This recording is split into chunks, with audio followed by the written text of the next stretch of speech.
So I've started this series, and this is the second video where I'm speaking about rich white people, their agendas, the idea of being captured, and myself as an example, with a good friend of mine, Rob Hersov, who's third generation wealth in South Africa. Where I ended the first video, because this is the second one, was speaking about how Cyril Ramaphosa, the ANC government, and other black leaders are maybe not doing what rich white people in particular maybe would like to see from this country. And that's where people like myself maybe become a person of interest, people like Nhlanhla Lux of Soweto Parliament, people like Julius Malema, and maybe other people as well. And I'm going to carry on this video, or I'm going to carry on from that point. Rob Hersov, as an example, is not unique. You've got a group called the Stellenbosch Mafia. These guys who are seen to own ShopRite, Pep, Steinhoff, Capitec, and all these industries, including Naspers and MultiChoice, that seem to underpin the South African economy. They all have agendas. Just as I said in my previous video, the poor masses, largely black people, have their own agenda.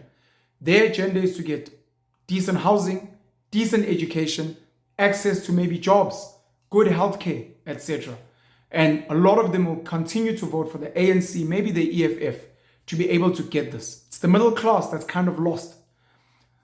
You had a person like Nelson Mandela back in the day. You've got a person like Cyril Ramaphosa back in the day, and even a Thabo Mbeki, who seemed to understand the plight of the masses and were promising the masses so many things from the Freedom Charter days.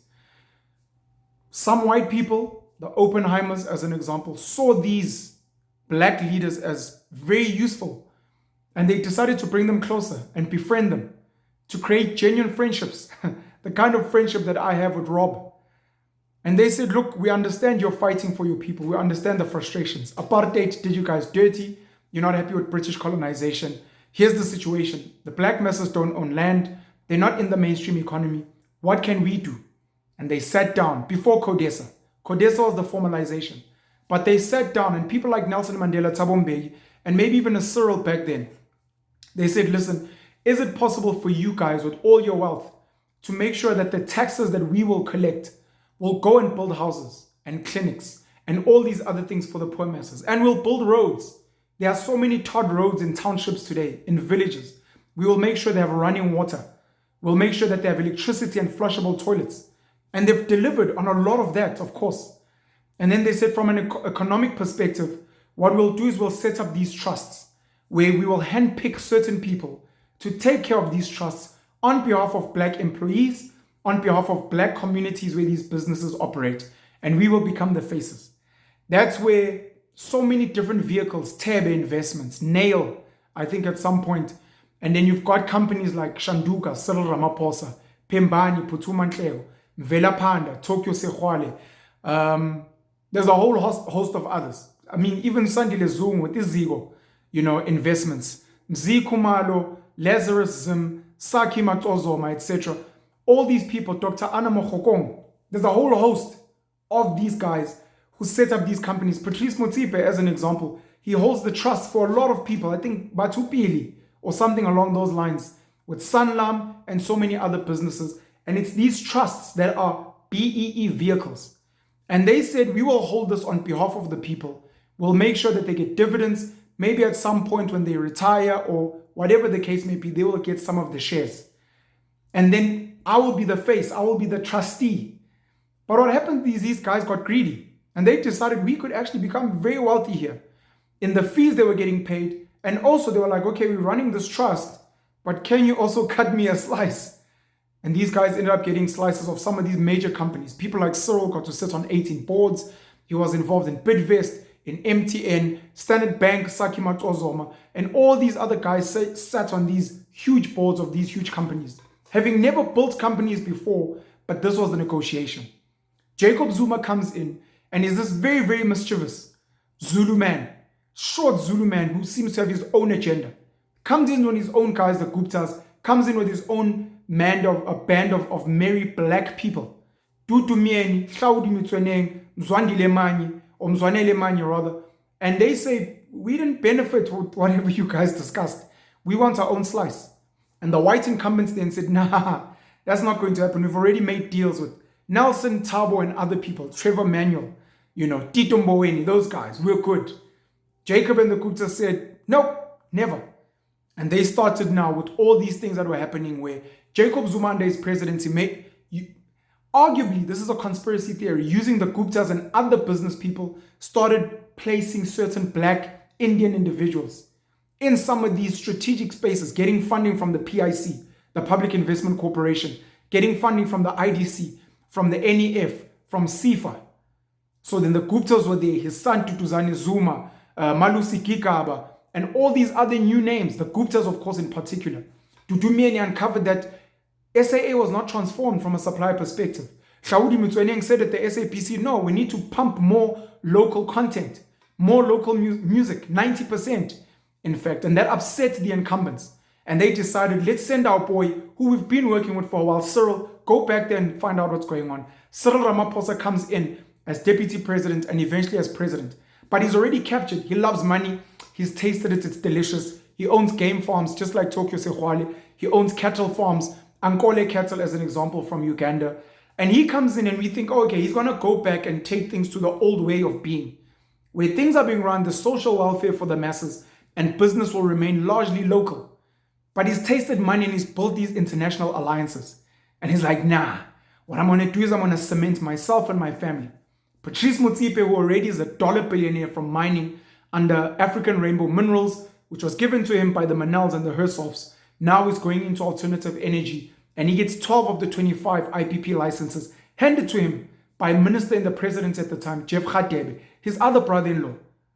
He's also now in African Rainbow Capital, where he has a stake in Time Bank, which is an Australian bank that couldn't get full green light in South Africa, so they sold the entire bank to Patrice, and he owns a bank. He's now gone into alternative energy. He's gone and he's bought a soccer team in Sundowns, pumped a lot of money in there. He set up a charity foundation, the Motsepe Foundation, and he looks like the rebirth of the Oppenheimers, the rebirth of Cecil John Rhodes, the rebirth of Barney Bernardo, a new age industrialist in South Africa and a philanthropist as well. At some point with Global Citizens, where he had Likhanyane of the ZCC church, where he had the king of the Zulu, Zuzweli, where he had other people, and he gets all these church people coming together in stadiums, and he buses them, and he accommodates them, and he feeds them. This guy might be our future president. His brother-in-law is the president, though, and his brother-in-law is working with Glencore, a highly corrupt international syndicate based in Switzerland that is supplying coal at a premium to Eskom. We saw with the Zondo Commission, Brian Mulife, Matsila Kok, and all those guys.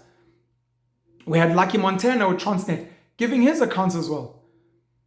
So now Transnet has been destroyed. Fikile Mbalula was Minister of Transport, destroyed. Glencore is putting its hand up, we want to come in. This is not a South African company. Cyril is also involved in Ankole cattle, and all of a sudden there's apparently millions of dollars in one of his game farms. We don't know where it's from. He claims it's from a Sudanese business person. Potholes are getting worse. Load shedding. More foreign business people coming in. He claimed in 2018 that he would put Shanduka under a blind trust and hand it over to his mate Putuma Nhleko at Pembani. He's never done that. Glencore now owns Caltex, which is Astron Energy. They supply diesel to Eskom under Petro SA. Pembani under Putuma Nhleko has a stake in Engine, which has now sold a huge stakes to, I think it's a Philippine, if not a Malaysian company there. They supply fuel, diesel, via Petro SA to Eskom. So when there's load shedding, Cyril and his family makes money. When the power is on and they're using coal, Cyril and his family makes money. Gwede Mantashe is the Minister of Mineral Resources and Energy. He gives licenses to Patrice and all the connected people as well. So now local, white, rich business people are like, this is not what we signed up for. As much as Aspen Pharmaceuticals is getting its ARV tenders, it had a monopoly at some point, and it's getting its COVID vaccine monopoly sorted out. Cyril is involved there because they funded him. Bidvest is still one of the biggest, if not the biggest, tenderpreneur in this country from a government perspective and from the private sector. And other connected peoples are still benefiting from Cyril. But other rich white people are saying, but it's not the way it used to be. Maybe Rob Hersov and some of his mates are like, okay, there are certain white people benefiting, but to what cost? Because things are getting worse. Social grant recipients went from 2.5 million in 94 to about 18 million a couple of years ago, to now we're sitting on 30 million. Half of the country Half of our 60 million citizens are now earning one or other grant. 10 million were added for the social relief for distress at 350 rand per month. The roads are not getting better. Transnet is fucking falling apart. SA has been sold. So rich white people are like, let us start looking for the new age Nelson Mandela, who will come and go back to what we had agreed upon. We will look after the poor masses. We will try and create some space for black people to work in the private sectors, doctors, lawyers, engineers, bankers, actuaries, etc., so that we have a black middle class. And then we as the rich remain protected. Musi Maimani becomes an experiment, which Tony Leon sadly called a failed experiment. Lindiwe Mazibuko at the DA, who left the DA. Pumzile van Dam at the DA, who left the DA. Herman Mashaba at the DA, who has left the DA and is now set up Action SA. Musi Maimani said, build one South Africa Bosa, which sounds like Bosasa, which was the corrupt Gavin Watson, Angelo Agriti company that was working with Onomvula Mukonyan and the likes, getting a lot of tenders from government. A white business, again, getting these huge tenders. So now you're like, are these guys doing a good job? What about Julius Malema? Yes, he speaks radical, but Nelson Mandela used to speak radical. We might be able to woo him. Of course, he's got friends in the Mazotti family, but maybe we can befriend him. Rob Hersov has sat with him in dinner in London, I think, with Lord Renwick.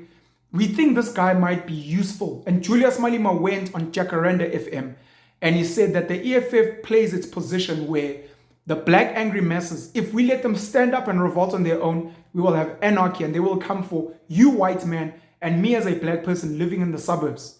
So what needs to happen is they need to know that someone is fighting for them somewhere, and that's where the EFF comes in. We are there to plug that gap so that we make them feel like someone is listening to them and someone is trying to sort out their issues.